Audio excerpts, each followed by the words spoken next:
जय गुरु जी। गुरु जी के चरणों में नतमस्तक आई हुई सारी संगत जो भी सुन रहे हैं उनको बहुत बहुत गुरु जी का आशीर्वाद हम सबको मिलता रहे। आपका स्वागत। और आज फिर ये विधेश्वर संहिता आगे बढ़ाते हैं। आज का अध्याय विधेश्वर संहिता का 23, 24 और 25। आज देखते हैं क्या हमें गुरु जी सिखाते हैं। आइए अपना पाठन शुरू करते हैं। ओम नमः शिवाय। शिव जी सदा सहाय।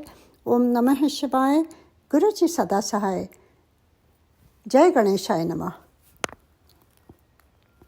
शिव नाम जप तथा भस्म धारण की महिमा, त्रिपुंड के देवता और स्थान आदि का प्रतिपादन, ये सारी चीज़ें इन अध्यायों में पढ़ेंगे। ऋषि बोले, महाभाग व्यास जी शिष्य सूत जी आपको नमस्कार है। अब आप उस परम उत्तम भस्म महात्म्य का ही वर्णन कीजिए। तो इसमें हम पढ़ेंगे किस तरह से भस्म धारण की महिमा और जो त्रिपुंड के देवता और स्थान उनके बारे में हम सब पढ़ेंगे। तो यहाँ वो कहते हैं, अब आप उस परम उत्तम भस्म महात्म्य का ही वर्णन कीजिए। भस्म महात्म्य, रुद्राक्ष महात्म्य तथा उत्तम नाम महात्म्य, इन तीनों का परम प्रसन्नतापूर्वक प्रतिपादन कीजिए और हमारे हृदय को आनंद दीजिए। मतलब ये सारी चीज़ें हमें सुना करके आनंदित करिए। सूत जी ने कहा, महर्षियों आपने बहुत उत्तम बात पूछी है। यह समस्त लोगों के लिए हितकारक विषय है। जो लोग भगवान शिव की उपासना करते हैं वे धन्य हैं, कृतार्थ हैं। उनका देह धारण सफल है तथा उनके समस्त कुल का उद्धार हो गया। जिनके मुख में भगवान शिव का नाम है, जो अपने मुख से सदा शिव और शिव इत्यादि नामों का उच्चारण करते रहते हैं, पाप उनका उसी तरह स्पर्श नहीं करते जैसे खदिर वृक्ष के अंकार को छूने का साहस कोई भी प्राणी नहीं कर सकता। कितना सुंदर है। हे श्री शिव आपको नमस्कार है। श्री शिवाय नमस्तुभ्यम।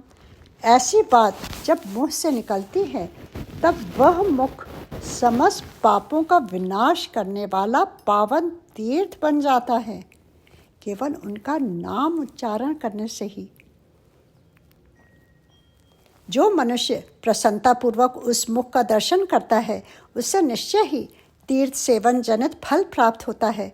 ब्राह्मणों, शिव का नाम, विभूति भस्म तथा रुद्राक्ष, ये तीनों त्रिवेणी के समान परम पूर्णमय माने जाते हैं।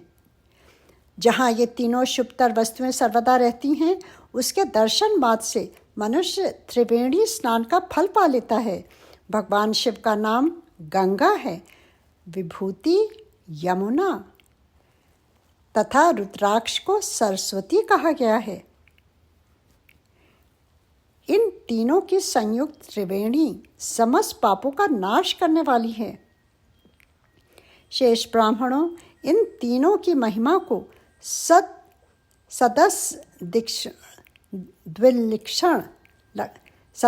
द्विलक्षण भगवान महेश्वर के बिना दूसरा कौन भली भांति जानता है। इस ब्रह्मांड में जो कुछ है वह सब तो केवल महेश्वर ही जानते हैं। विप्रगण, मैं अपनी श्रद्धा भक्ति के अनुसार संक्षेप से भगवान नामों की महिमा का कुछ वर्णन करता हूँ। तुम सब लोग प्रेम पूर्वक सुनो।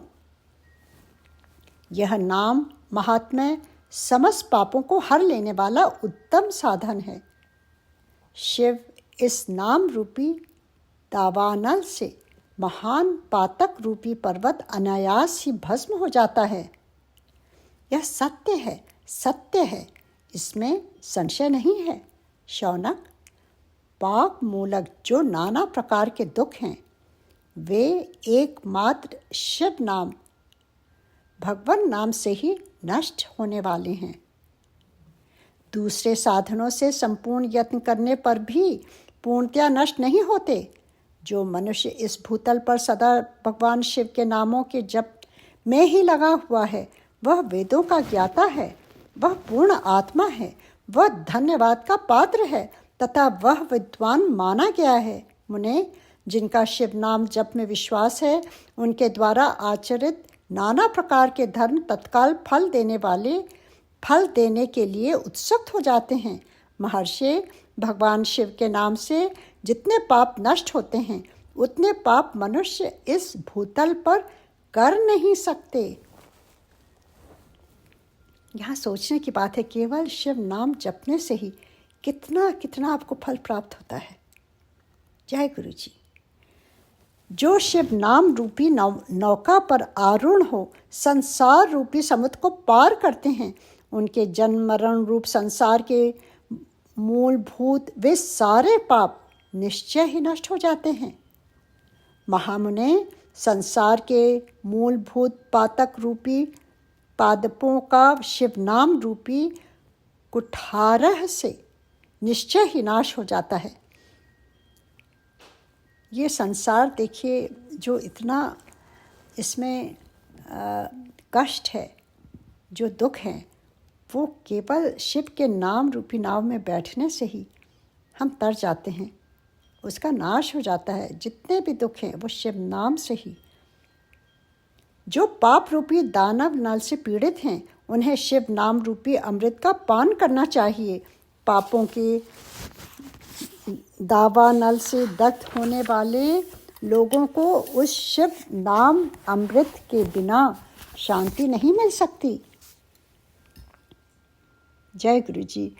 ये जो सावन का महीना है, इसमें ये सब पढ़ने और सुनने से ही कितना जैसे अमृत ही है। जो ये शिव पुराण, इसमें शिव नाम के बारे में महत्ता बताई जा रही है, जो सूत जी बता रहे हैं, उनके द्वारा हम सबको ये अमृत पान मिल रहा है। जो शिव नाम रूपी सुधा की विष्ट जनित धारा में गोते लगा रहे हैं, वे संसार रूपी दावानल के बीच में खड़े होने पर भी कदापि शोक के भागी नहीं होते। जिन महात्माओं के मन में शिव नाम के प्रति बड़ी भारी भक्ति है, ऐसे लोगों की सहसा और सर्वथा मुक्ति होती है। मुनीश्वर, जिसने अनेक जन्मों तक तपस्या की है, उसी की शिव नाम के प्रति भक्ति होती है, जो समस्त पापों का नाश करने वाली है। जिसके मन में भगवान शिव के नाम के प्रति कभी खंडित न होने वाली असाधारण भक्ति प्रकट हुई है, उसी के लिए मोक्ष सुलभ है। यह मेरा मत है। जो अनेक पाप करके भी भगवान शिव के नाम जप में आदरपूर्वक लग गया है, वह समस्त पापों से मुक्त हो ही जाता है, इसमें संशय नहीं है। जैसे वन में दावानल से दग्ध हुए वृक्ष भस्म हो जाते हैं, उसी प्रकार शिव नाम रूपी दावानल से दग्ध होकर उस समय तक के सारे पाप भस्म हो जाते हैं। शौनक, जिसके अंग नित्य भस्म लगाने से पवित्र हो गए हैं तथा जो शिव नाम जप का आदर करने लगा है, वह घोर संसार सागर को भी पार कर ही लेता है।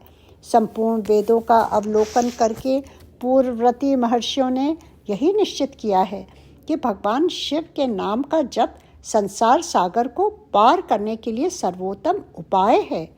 मुनिवरों, अधिक कहने से क्या लाभ। मैं शिव नाम के सर्व पापा पहारी महात्म्य का एक ही श्लोक में वर्णन करता हूँ। भगवान शंकर के एक नाम में भी पाप हरण की जितनी शक्ति है, उतना पातक मनुष्य कभी कर ही नहीं सकता। मुने, पूर्व काल में महापापी राजा इंद्रधुम्न ने शिव नाम के प्रभाव से ही उत्तम सद्गति प्राप्त की थी। इसी प्रकार कोई ब्राह्मणी युवती भी जो बहुत पाप कर चुकी थी, शिव नाम के प्रभाव से ही उत्तम गति को प्राप्त हुई। द्विजवरों, इस प्रकार मैंने तुमसे भगवान नाम के उत्तम महात्म्य का वर्णन किया है। अब तुम भस्म का महात्म्य सुनो, जो समस्त पावन वस्तुओं को भी पावन करने वाला है। पहले तो शिव नाम के जप करने से क्या आपको लाभ होता है वो सब बताया उन्होंने। अब वो भस्म का महात्म्य बताते हैं। सुनिए। महर्षियों, भस्म संपूर्ण मंगलों को देने वाला तथा उत्तम है, उसके 2 भेद बताए गए हैं। उन भेदों का मैं वर्णन करता हूँ, सावधान होकर सुनो। एक को महाभस्म जानना चाहिए और दूसरे को स्वल्प भस्म। महाभस्म के भी अनेक भेद हैं। वह 3 प्रकार का कहा गया है, श्वेत, स्मार्त और लौकिक। स्वल्प भस्म के भी बहुत से भेदों का वर्णन किया गया है। श्वेत और स्मारत भस्म को केवल द्विजों के ही उपयोग में आने के योग कहा गया है। तीसरा जो लौकिक भस्म है वह अन्य सब लोगों के लिए भी उपयोग में आ सकता है। श्रेष्ठ महर्षियों ने यह बताया है कि द्विजों को वैदिक मंत्र के उच्चारण पूर्वक भस्म धारण करना चाहिए।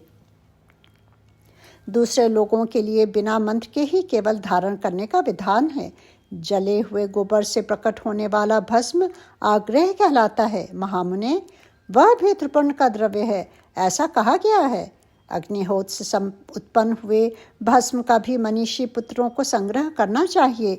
अन्य यज्ञ से प्रकट हुआ भस्म भी त्रिपुंड धारण के काम में आ सकता है।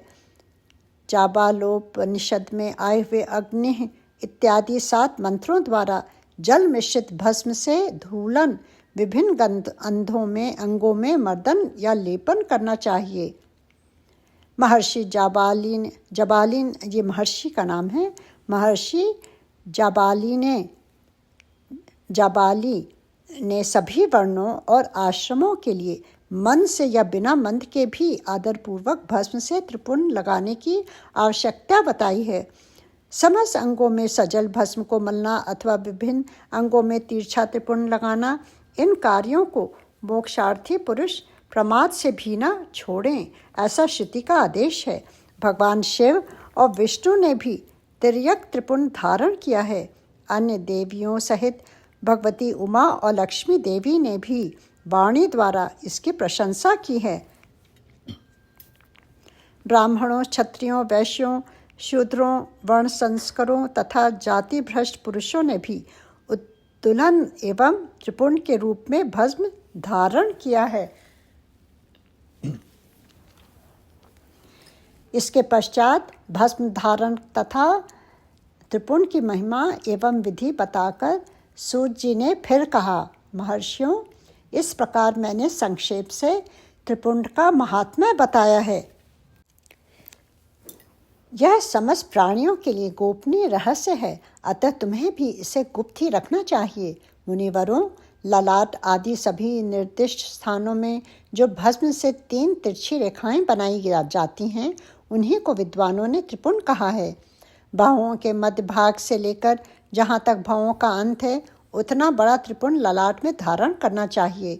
मध्यमा और अनामिका उंगलियों से 2 रेखाएं करके बीच में अंगुष्ठ द्वारा प्रतिलोम भाव से की गई रेखा त्रिपुंड कहलाती है। अथवा बीच की 3 उंगलियों से भस्म लेकर यत्नपूर्वक भक्ति भाव से ललाट में त्रिपुंड धारण करें। त्रिपुंड अत्यंत उत्तम तथा भोग और मोक्ष को देने वाला है।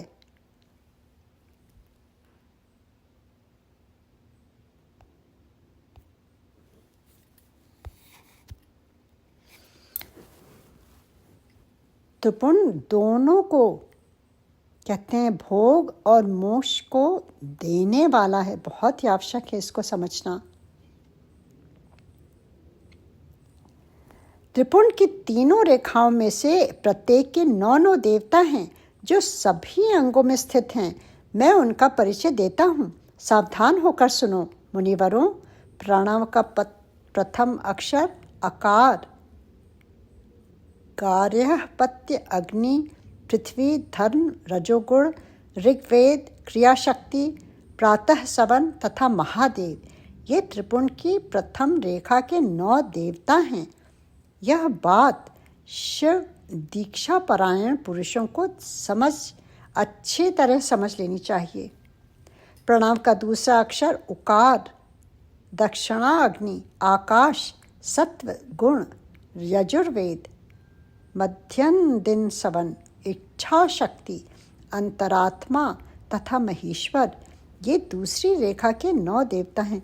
जो 3 लाइनें होती हैं त्रिपुंड की माथे पे जो लगाते हैं भस्म से, तो वो एक एक लाइन में 9 जो देवता हैं उनके बारे में वो बताते हैं। यह दूसरी रेखा के 9 देवता हैं। प्रणव का तीसरा अक्षर मकार, जैसे ओम म, अ उ म, तो उसके वो तीन उसको रिप्रेजेंट करती हैं, वो 3 लाइन अ उ और म, और उनके 9 देवता हैं, उसके बारे में वो समझा रहे हैं। प्रमाण का तीसरा अक्षर मकार, आहवनी अग्नि, परमात्मा, तमोगुण, ध्रुवलोक, ज्ञान शक्ति, सामवेद, तृतीय सवन तथा शिव, ये तीसरी रेखा के 9 देवता हैं।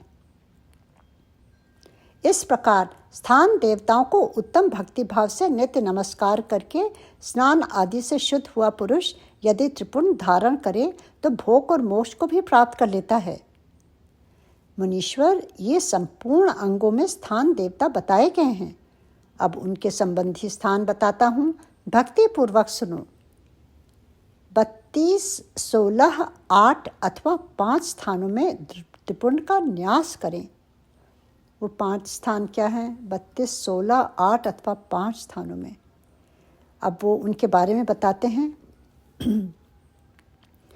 पहला मस्तक, फिर ललाट, दोनों कान, दोनों नेत्र, दोनों नासिका, मुख, कंठ, दोनों हाथ, दोनों कोहनी, दोनों कलाई, हृदय, दोनों पार्श्व भाग, नाभि, दोनों अंडकोश, दोनों उरु, दोनों गुल्फ, दोनों घुटने, दोनों पिंडली और दोनों पैर। ये 32 उत्तम स्थान हैं। इनमें क्रमशः अग्नि, जल, वायु, 10 दिक्प्रदेश, 10 दिक्पाल अथवा 8 वस्तुओं का निवास है। धर, ध्रुव, सोम, आप, अनिल, अनल, प्रत्युष और प्रभास, ये 8 वस्तु कहे गए हैं। इन सब का नाम मात्र लेकर इनके स्थानों में विद्वान पुरुष त्रिपुंड धारण करें अथवा एकाग्रचित हो 16 स्थान में ही त्रिपुंड धारण करें। वो 16 स्थान क्या हैं?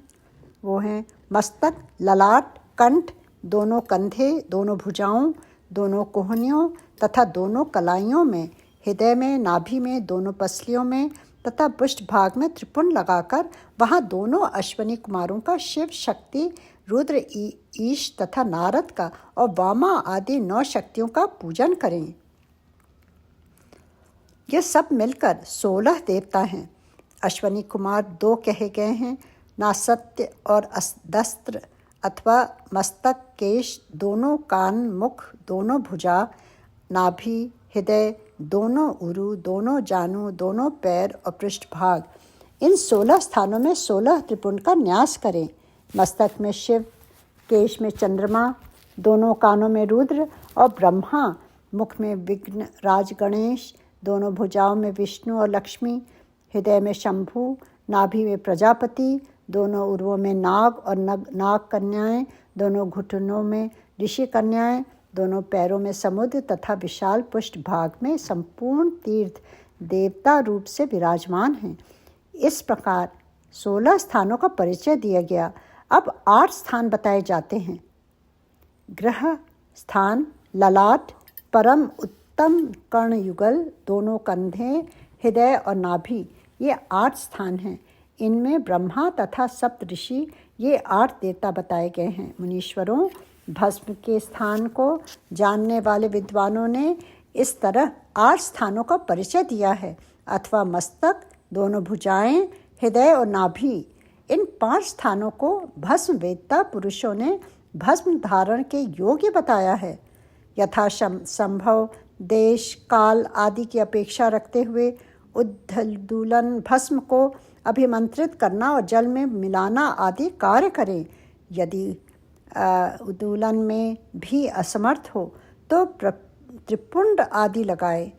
त्रिनेत्रधारी, तीनों गुणों के आधार तथा तीनों देवताओं के जनक भगवान शिव का स्मरण करते हुए नमः शिवाय कहकर ललाट में त्रिपुंड लगाए। ईशाभ्याम नमः कहकर दोनों पार्श्व भागों में त्रिपुंड धारण करे।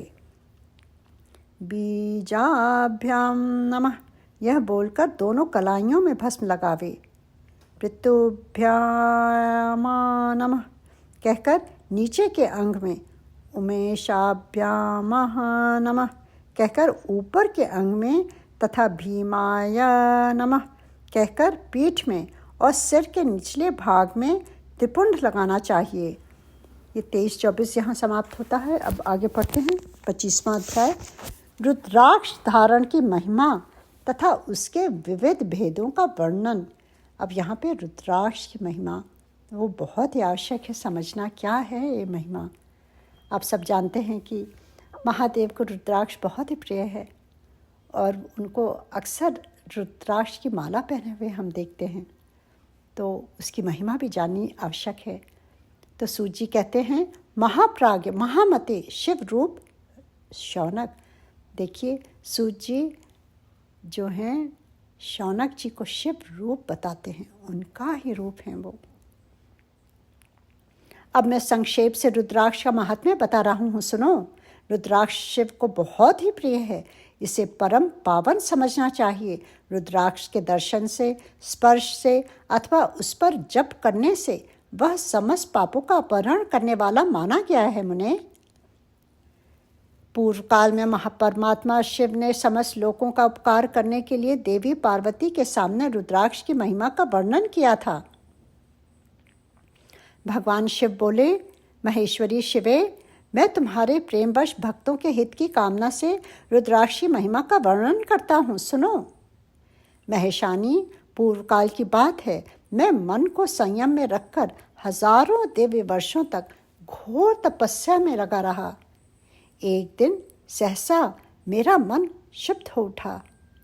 परमेश्वरी, मैं संपूर्ण लोगों का उपकार करने वाला स्वतंत्र परमेश्वर हूँ। अतः उस समय मैंने लीलावश ही अपने दोनों नेत्र खोले। खोलते ही मेरे मनोहर नेत्रपुटुओं से कुछ जल की बूंदें गिरीं। आंसू की उन बूंदों से वहाँ रुद्राक्ष नामक वृक्ष पैदा हो गया। भक्तों पर अनुग्रह करने के लिए वे अशुबिंदु स्थावर भाव को प्राप्त हो गए। वे रुद्राक्ष मैंने विष्णु भक्त को तथा चारों वर्णों के लोगों को बांट दिया। भूतल पर अपने प्रिय रुद्राक्षों को मैंने गौड़ देश में उत्पन्न किया। मथुरा, अयोध्या, लंका, मलयाचल, स्वहमगिरी, काशी तथा अन्य देशों में भी उनके अंकुर उगाए। वे उत्तम रुद्राक्ष असह पाप समूहों का भेदन करने वाले तथा श्रुतियों के भी प्रेरक हैं। मेरी आज्ञा से वे ब्राह्मण, क्षत्रिय, वैश्य और शूद्र जाति के भेद से इस भूतल पर प्रकट हुए हैं। रुद्राक्षों की ही जाति के शुभांश भी हैं। उन ब्राह्मण आदि जाति वाले रुद्राक्षों के वर्ण श्वेत, रक्तपीत तथा कृष्ण जानने चाहिए। मनुष्यों को चाहिए कि वे क्रमशः वर्ण के अनुसार अपनी जाति का ही रुद्राक्ष धारण करें। भोग और मोक्ष की इच्छा रखने वाले चारों वर्णों के लिए लोगों के और विशेषतः शिव भक्तों को शिव पार्वती की प्रसन्नता के लिए रुद्राक्ष के फलों को अवश्य धारण करना चाहिए। आंवले के फल के बराबर जो रुद्राक्ष हो वह श्रेष्ठ बताया गया है। जो बेर के फल के बराबर हो उसे मध्यम श्रेणी का कहा गया है, और जो चने के बराबर हो उसकी गणना निम्न कोटि की हुई गई है। अब इसकी उत्तमता को परखने की यह दूसरी उत्तम प्रक्रिया बताई जाती है। इसे बताने का उद्देश्य है भक्तों की हित कामना। पार्वती, तुम भली भांति प्रेम पूर्वक इस विषय को सुनो।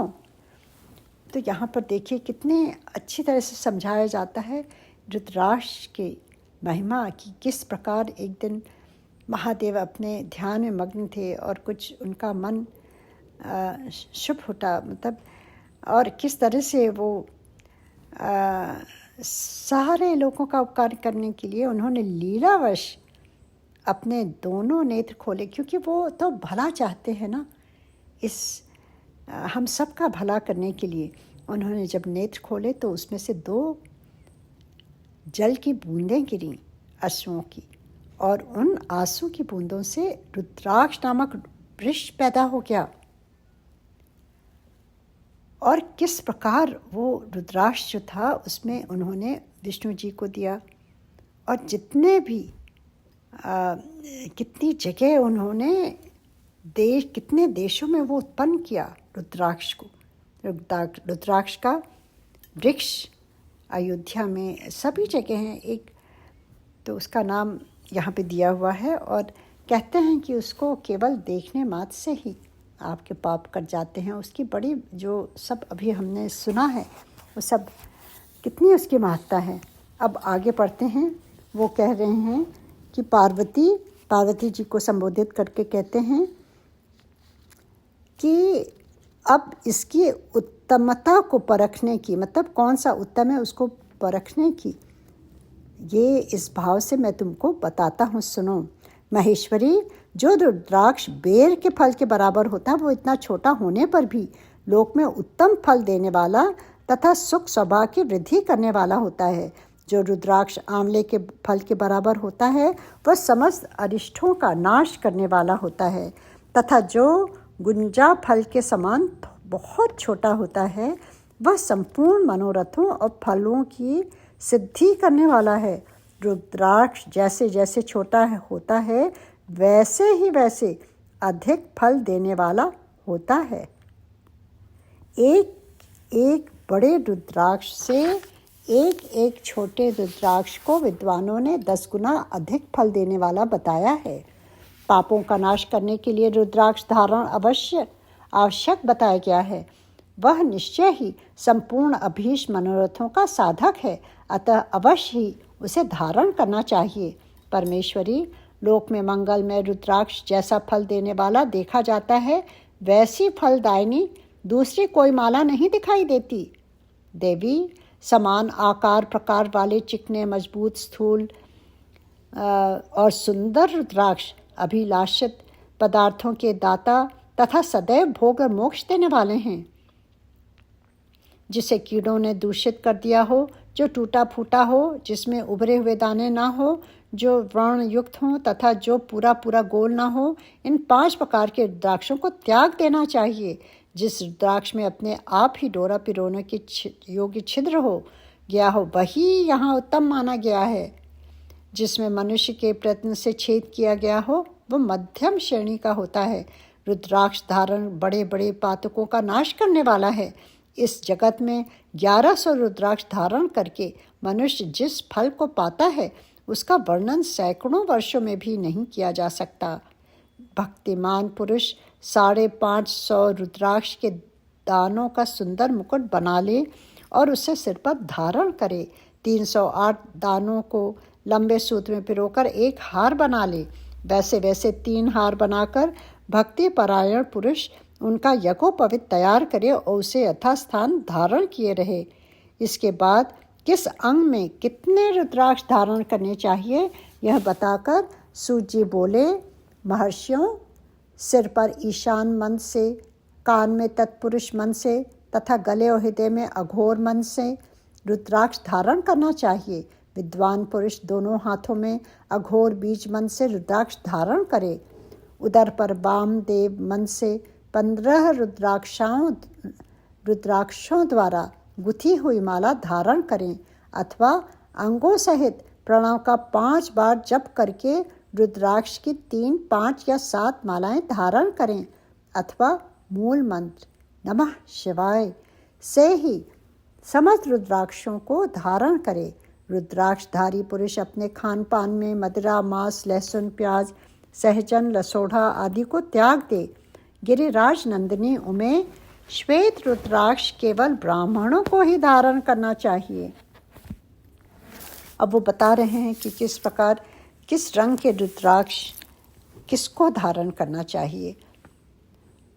गहरे लाल रंग का रुद्राक्ष क्षत्रियों के लिए हितकर बताया गया है। वैश्यों को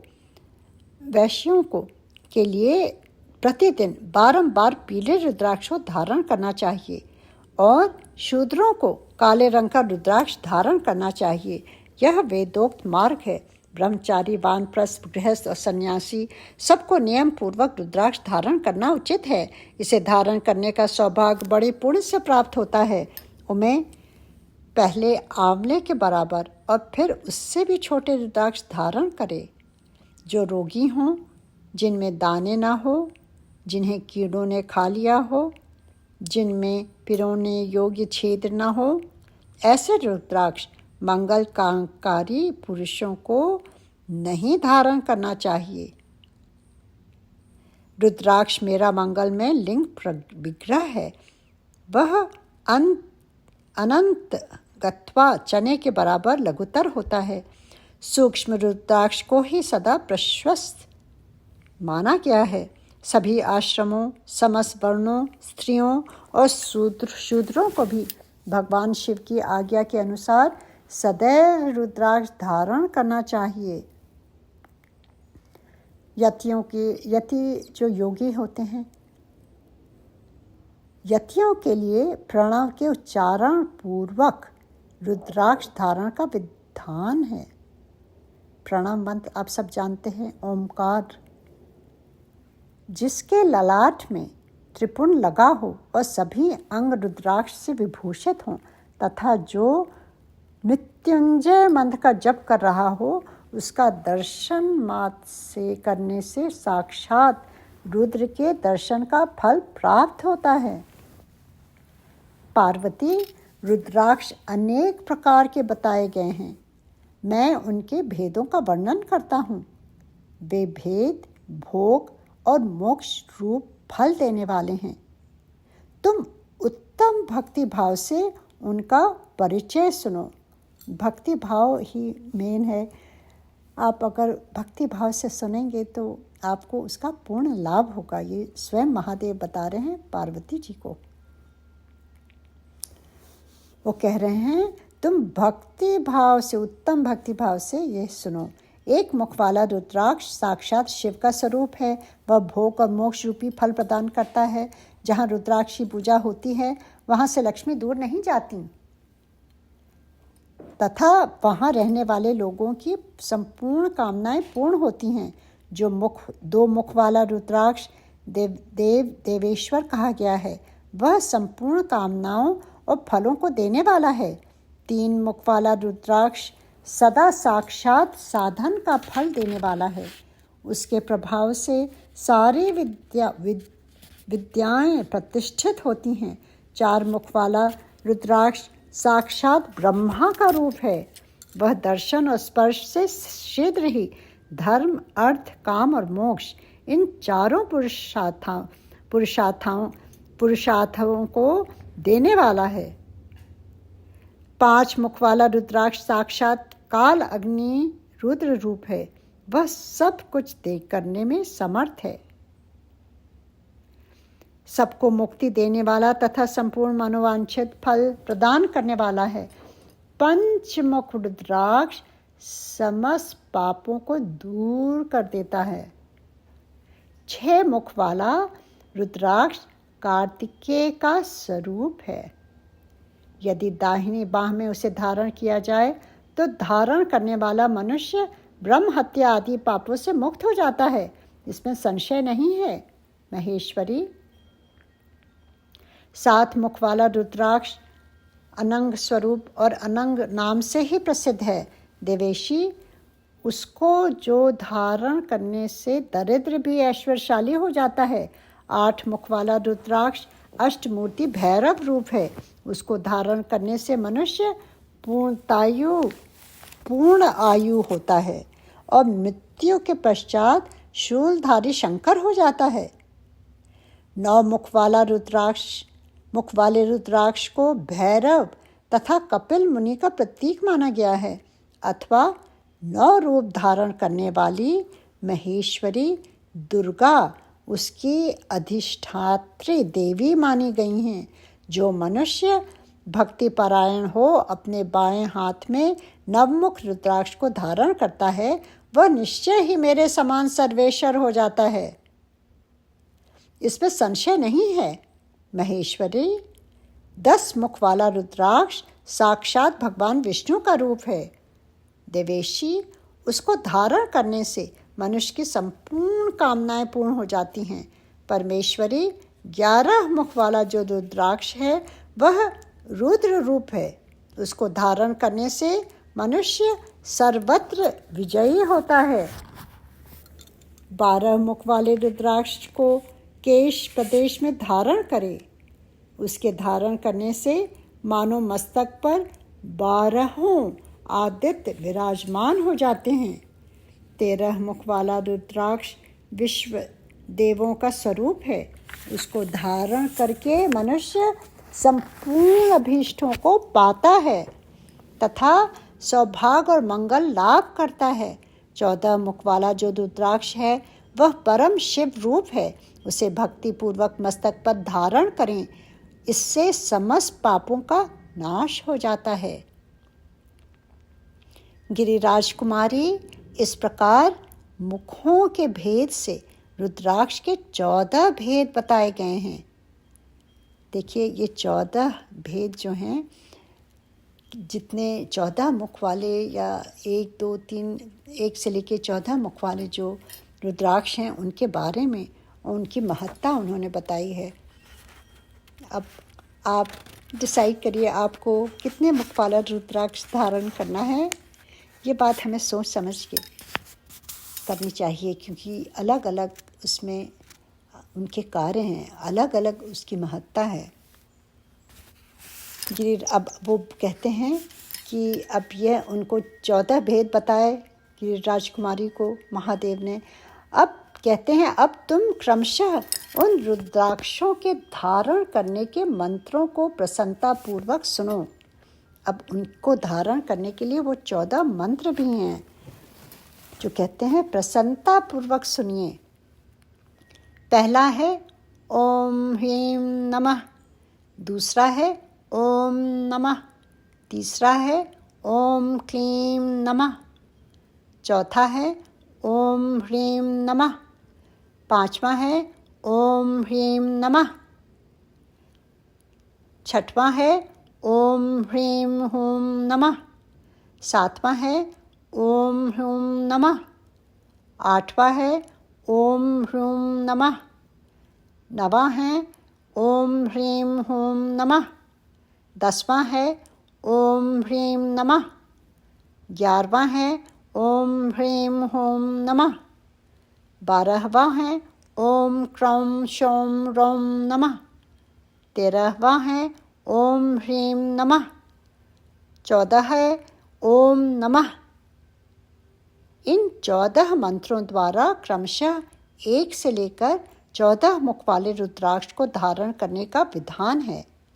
साधक को चाहिए कि वह निद्रा और आलस का त्याग करके, सबसे ज़्यादा हिंड्रेंस निद्रा और आलस से ही होता है, तो कहते हैं कि इसको त्याग करके श्रद्धा भक्ति से संपन्न हो संपूर्ण मनोरथों की सिद्धि के लिए उक्त मंत्रों द्वारा उन रुद्राक्षणों को धारण करें। रुद्राक्ष की माला धारण करने वाले पुरुष को देखकर, मतलब कोई अगर रुद्राक्ष की माला भी धारण करे हो, उसको देख करके क्या होता है, कोई भूत प्रेत पिशाच डाकनी शाकनी तथा जो अनद्रोहकारी राक्षस आदि हैं, राक्षस प्रवृत्ति के, वे सब के सब दूर भाग जाते हैं। इतना प्रभाव है रुद्राक्ष की माला धारण करने के लिए। पर उसको धारण करने के लिए भी तो आपको अपने को उस योग्य हमें बनाना है कि हम धारण कर सकें। जो कृत्रिम अभिचार आदि प्रयुक्त होते हैं, वे सब रुद्राक्षधारी को देखकर सशंक हो दूर खिसक जाते हैं। पार्वती रुद्राक्ष मालाधारी पुरुष को देखकर मैं शिव, भगवान विष्णु, देवी दुर्गा, गणेश, सूर्य तथा अन्य देवता भी प्रसन्न हो जाते हैं। महेश्वरी, इस प्रकार रुद्राक्ष की महिमा को जानकर धर्म की वृद्धि के लिए भक्ति पूर्वक पूर्वोक्त मंत्रों द्वारा विधिवत उसे धारण करना चाहिए। अगर आप उसको इन्वोक करके पहनेंगे और उसकी शुद्धि करेंगे, तभी तो आपको ये सारी चीज़ें बेनिफिट्स मिलेंगी। मुनीश्वर, भगवान शिव ने देवी पार्वती के सामने जो कुछ कहा था, वह सब तुम्हारे प्रश्न के अनुसार मैंने कह सुनाया। मुनीश्वरों, मैंने तुम्हारे समक्ष इस विद्धेश्वर संहिता का वर्णन किया है। यह संहिता संपूर्ण सिद्धियों को देने वाली तथा भगवान शिव की आज्ञा से नित्य मोक्ष प्रदान करने वाली है। और यह अध्याय 25वां यहीं समाप्त होता है और इसके साथ ही विद्धेश्वर संहिता भी यहाँ समाप्त होती है। ओम नमः शिवाय। शिव जी सदा सहाय। ओम नमः शिवाय। गुरु जी सदा सहाय। जय गुरु जी। बहुत बहुत धन्यवाद गुरु जी, और कोई त्रुटि हो तो क्षमा करें। जय गुरु जी। जय गुरु जी।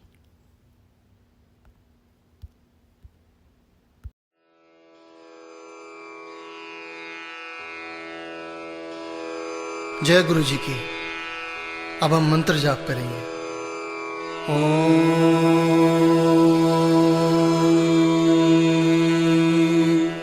नमः शिवाय।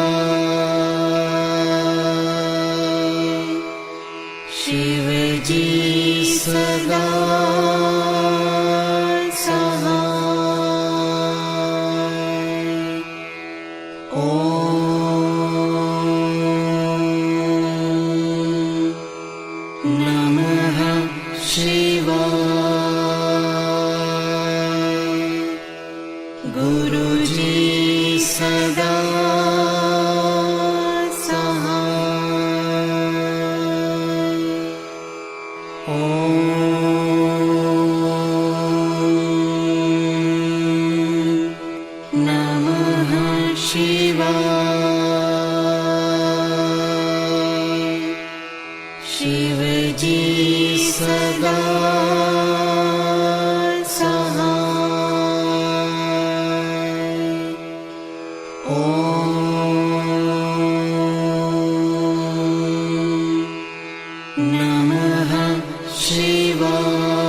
शिव जी सदा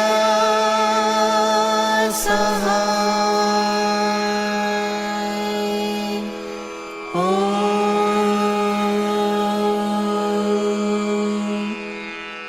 नमः शिवाय।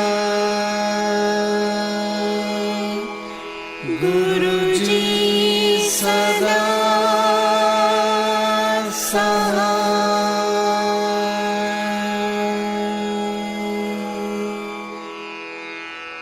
जय गुरु जी की।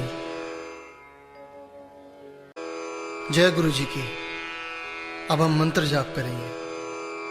ओम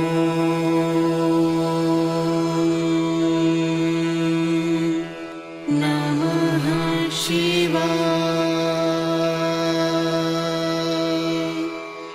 शिव जी सदा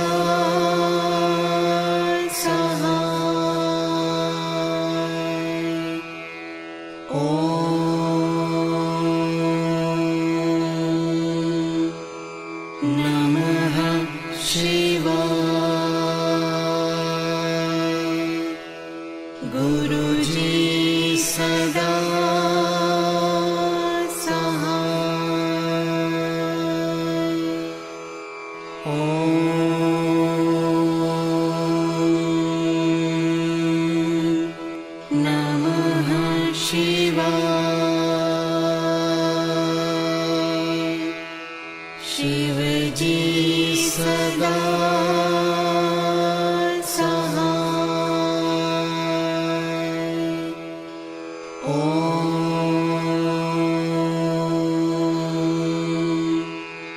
नमः शिवाय।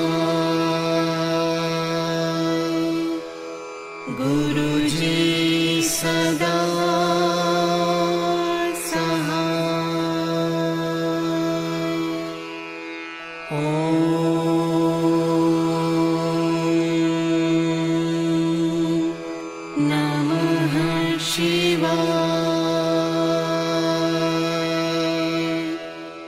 शिव जी सदा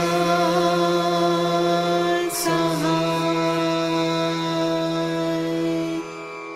ओम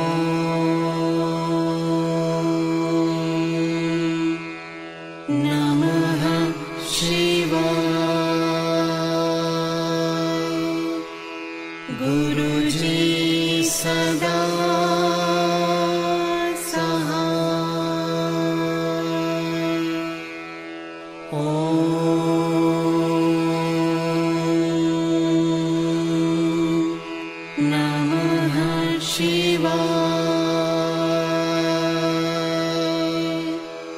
शिव जी सदा सहाय। ओम नमः शिवाय। गुरु जी सदा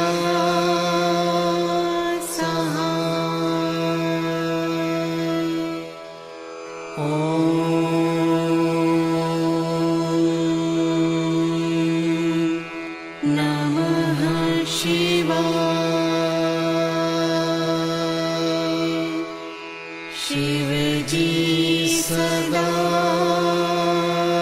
सहाय। ओम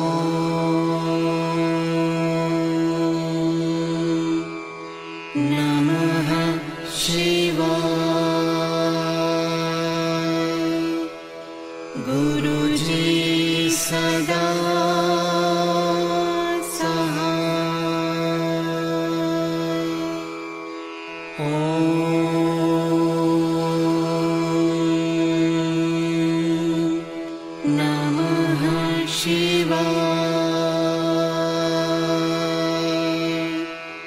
शिव जी सदा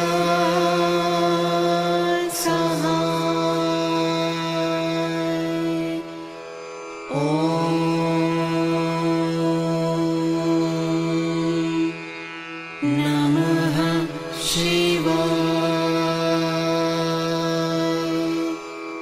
गुरु जी सदा सहाय। ओम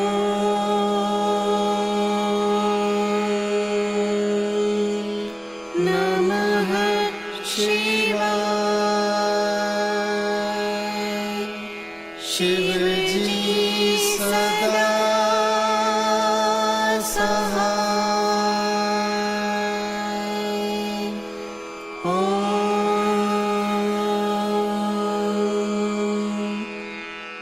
नमः शिवाय। गुरु जी सदा सहाय।